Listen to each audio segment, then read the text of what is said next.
Hi friends, once again welcome back to JM journey.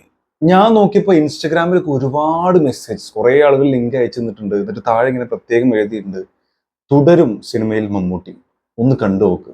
അതായത് teaser വന്നിട്ടുണ്ട് പോലും, അറിവൽ teaser വന്നിട്ട് ഇപ്പോൾ ഏകദേശം 4 മണിക്കൂറായി കേട്ടോ. ഞാനത് ശ്രദ്ധിച്ചിരുന്നില്ല, ഞാൻ കുറച്ച് ക്ലാസ്സും കാര്യങ്ങളൊക്കെ ആയിട്ട് അതിന് തിരക്കിലായി പോയി.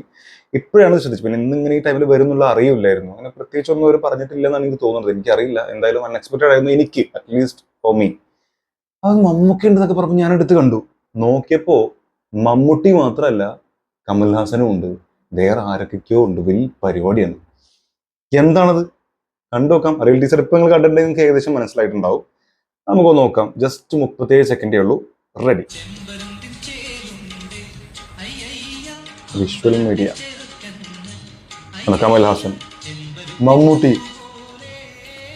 ഏയ്, ആ താടി തൊട്ട കൈ ഞാൻ വെട്ടും. ആ താടി അവിടെ ഇരുന്ന ആർക്കാ പ്രശ്നം? വെട്ടണമെങ്കിൽ ഞാൻ പറയാം. இந்த தாடி ஆர்க்கடா பிரச்சனை வெட்டന്നില്ല വെട്ടണ്ട. இந்த தாடி ஆர்க்கடா பிரச்சனை ട്രെയിലർ വന്നപ്പോഴൊക്കെ പൊളിയുണ്ട്. ആർക്കടാ പ്രശ്ന ആർക്കടാ പ്രശ്ന? ആ ചോദ്യം ഭയങ്കര രസമാട്ടോ. പുള്ളി ഒരു സ്റ്റൈൽ, ചില ഡയലോഗ് ഡെലിവറി ചില ചില സ്റ്റൈലിൽ പുള്ളി പറയുമല്ലോ. അതായത് ഇങ്ങനെ അത് പൊതുവെ പുള്ളിക്കാരന്റെ ഈ ഒരു നോട്ടി ക്യാരക്ടേഴ്സിനൊക്കെ ഉണ്ട് അത്തരത്തിലുള്ള ചില എന്താ പറയാ ഡെലിവറി, ചില ഡയലോഗ് ഡെലിവറി അങ്ങനെയാണ്. നോട്ടി ക്യാരക്ടേഴ്സ് എന്ന് പറഞ്ഞാൽ നമ്മൾ കുറേ വന്ദനം മുതൽ എടുത്താൽ കുറേ എണ്ണത്തിലുണ്ടാവും. ചില ഡയലോഗ്സ് ഇങ്ങനെ അങ്ങനത്തെ രീതിയിൽ പറയുക, ചില കാട്ടിക്കൂട്ടൽ കാട്ടുക, ഈ കൊഞ്ചിക്കൊഴയുക, ഇതൊക്കെ ലാലേട്ടനൊക്കെ കഴിഞ്ഞിട്ടുള്ളൂ വേറൊരാൾ മലയാള സിനിമയിൽ, അതൊരു ഡൗട്ടും ഇല്ല. ഇനി സംഗതി കൊള്ളാം. ഈ ബിയേർഡിന്റെ കാര്യം പറഞ്ഞിട്ടുള്ളതും ഇപ്പൊ എല്ലാവരും ലാലേട്ടനെ കളിയാക്കുന്ന കാര്യം, താടി എടുത്ത് അഭിനയിക്കൂ, താടി എടുത്ത് അഭിനയിക്കൂ, താടി ഇല്ലാത്തൊരു സിനിമയിലും വരുമോ ചോദിച്ചിട്ട് താടി എടുത്താൽ കോലം പോയി എന്നൊക്കെ പറഞ്ഞിട്ട് കളിയാക്കൽ. അത് കറക്റ്റ് നോക്കി കുറിക്കൊള്ളുന്ന രീതിയിലാണ് ഇതിൽ ഇൻവോൾവ് ആക്കിയിട്ടുള്ളത്. അതിന് ലാലേട്ടൻ തന്നെ ആവശ്യപ്പെട്ട് ഇൻവോൾവ് ആക്കിയതാണോ, ഇനി തരുൺമൂർത്തി അങ്ങനെ ചെയ്യിപ്പിച്ചാണോ, എഴുത്തുകാരന്റെ ആവശ്യമാണോ, ആരാണെങ്കിലും അത് ഗംഭീരമായി എന്നുള്ള പറയാം. നല്ലൊരു മറുപടി എന്ന രീതിയിൽ ഇന്ത താടി എന്ത് ആർക്കടാ പ്രശ്ന എന്നുള്ള രണ്ടാമത് പിന്നെയും കൊടുത്തിട്ടുണ്ട്, ആർക്കടാ പ്രശ്ന. ഓക്കെ, ഇനി മമ്മൂട്ടിയിലേക്ക് വരികയാണെങ്കിൽ എല്ലാവരും പറഞ്ഞു ഇങ്ങനെ, മമ്മൂക്കേന്റെ ഇതിങ്ങനെ ഫ്രെയിം വെച്ചിട്ടുണ്ട്, അതും മമ്മൂക്കേന്റെ കൂടെ ലാലേട്ടൻ നിൽക്കണമാണ്. വെറുതെ മമ്മൂട്ടി ഫോട്ടോ ആണെങ്കിലും മമ്മൂക്ക ആരാധകൻ, അപ്പുറത്ത് ഒരു ഫോട്ടോ കമൽഹാസന്റെ കമൽഹാസൻ ആരാധകൻ പറയാം. പക്ഷെ ഇവിടെ ലാലേട്ടന്റെ കൂടെ നിൽക്കുന്നതുകൊണ്ട് അവരൊക്കെ ഈ സിനിമയിൽ ഉണ്ട് എന്ന രീതിയിൽ കുറച്ച് കാര്യങ്ങൾ പറഞ്ഞു. ബട്ട് ക്രിസ്റ്റൽ ക്ലിയർ ആണ്, ഇത് വേറൊന്നുമല്ല. പുള്ളിന്റെ ടാക്സി ഉണ്ടല്ലോ, ആ ടാക്സി അല്ലെങ്കിൽ കാറ്, ആ കാറിൽ ഇവരൊക്കെ കൊണ്ടുപോയിട്ടുണ്ട്. ഇവരൊക്കെ ആവശ്യത്തിന് കൂടിയിട്ടുള്ള വണ്ടിയാണ്. ആ സമയത്ത് എടുത്ത ഫോട്ടോ അത് ഫ്രെയിം ചെയ്ത് ഇങ്ങനെ വെച്ചു.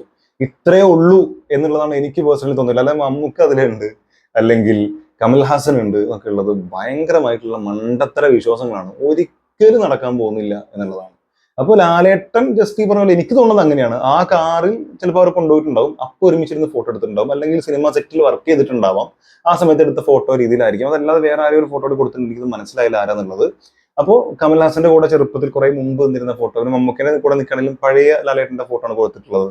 അപ്പൊ അത് ആ രീതിയിൽ തന്നെ ഉള്ളൂ, അതിൽ കുറെ ആലോചിച്ചുണ്ടാക്കേണ്ട ആവശ്യമൊന്നും ഇല്ലാന്ന് തോന്നുന്നുണ്ട്. പിന്നെ അഫ്കോഴ്സ് ഈ ഒരു തുടരും എന്ന് പറയുന്ന സിനിമ ട്രെയിലറും ഒക്കെ കണ്ട സമയത്ത് ഭയങ്കരമായിട്ടില്ല, നമ്മൾ പറഞ്ഞ പോലെ സതയം സിനിമേനെയൊക്കെ കമ്പയർ ചെയ്തൊക്കെ ആളുകൾ പറഞ്ഞിട്ടുണ്ടായിരുന്നു. ഞാൻ തന്നെ പറഞ്ഞു ആ സിനിമ ഉണ്ടാകാൻ തോന്നുകയും ചെയ്യും.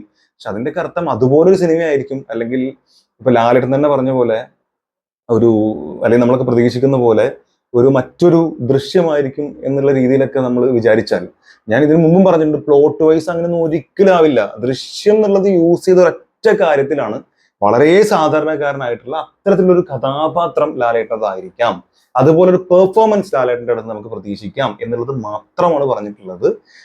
ഇപ്പൊ തരുൺമൂർത്തി പറഞ്ഞിട്ടുണ്ട് നിങ്ങൾ വലിയ പ്രതീക്ഷയോടെ വരാൻ നിൽക്കരുത് എന്നുള്ളത്. ടെക്നീഷ്യൻസ് ഒക്കെ അങ്ങനെ വലിയ പ്രതീക്ഷകളൊന്നും തന്നിട്ടില്ല.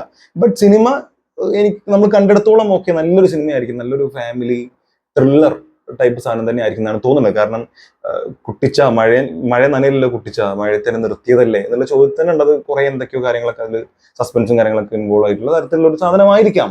അല്ലെങ്കിൽ എന്തെങ്കിലും ചില പ്രശ്നങ്ങൾ വരുന്നു, ആ പ്രശ്നത്തിനെ നേരിടുന്ന അദ്ദേഹത്തിന്റെ ആ സമയത്തുള്ള അദ്ദേഹത്തിന്റെ സാഹചര്യങ്ങളും കാര്യങ്ങളൊക്കെ തുറന്നു കാണിക്കുന്ന, അവിടെ നല്ല പെർഫോമൻസ് വരുന്ന രീതിയിലുള്ള ഒരു കഥാപാത്രം.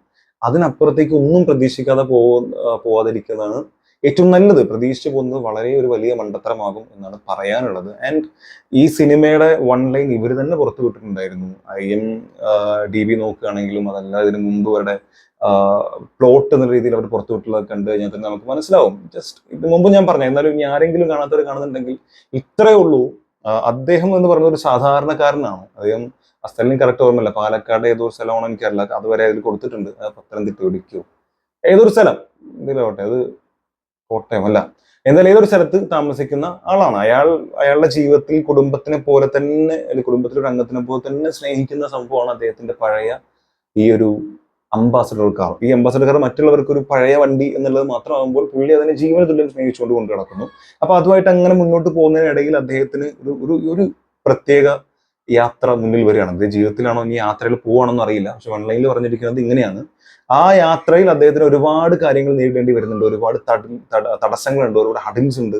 അതൊക്കെ ചാടിക്കടന്ന് കുറെ ബാരിയേഴ്സ് ഒക്കെ മറികടന്ന് പുള്ളിക്കാരൻ എവിടെ എത്തും, അല്ലെങ്കിൽ അദ്ദേഹത്തിന്റെ ഈ ഒരു തടസ്സങ്ങളെ മറികടക്കാൻ അദ്ദേഹം ഏതറ്റം വരെ പോകും എന്നുള്ളതാണ് തുടരും എന്ന് പറഞ്ഞിട്ടുള്ള സിനിമ നമ്മുടെ മുമ്പിൽ പ്രദർശിപ്പിക്കാൻ തരുൺ മൂർത്തി ആൻഡ് ടീം ആഗ്രഹിക്കുന്നത്. അത് ഏത് രീതിയിൽ വർക്കൗട്ട് ആവും, നമുക്ക് ഏത് രീതിയിൽ എന്താ പറയുക, നമുക്ക് ഏത് രീതിയിൽ അത് കൺവിൻസിങ് ആവും എന്നുള്ളതൊക്കെ സിനിമ വരുമ്പോൾ മാത്രമേ നമുക്ക് അറിയുള്ളൂ. ബട്ട് പ്രതീക്ഷയുള്ള സിനിമ തന്നെയാണ് തീർച്ചയായിട്ടും തുടരും എന്ന സിനിമ. ബട്ട് അവിടെ ഒരു മറ്റൊരു ദൃശ്യമോ അല്ലെങ്കിൽ മറ്റൊരു ഏതെങ്കിലും ലാലേട്ടൻ്റെ കഴിഞ്ഞ പടങ്ങളോ ഒന്നും ഇല്ല. ഇതൊരു പുതിയ സിനിമയാണ്, അതിനെ ആ രീതിയിൽ കാണുക എന്നുള്ളതാണ്.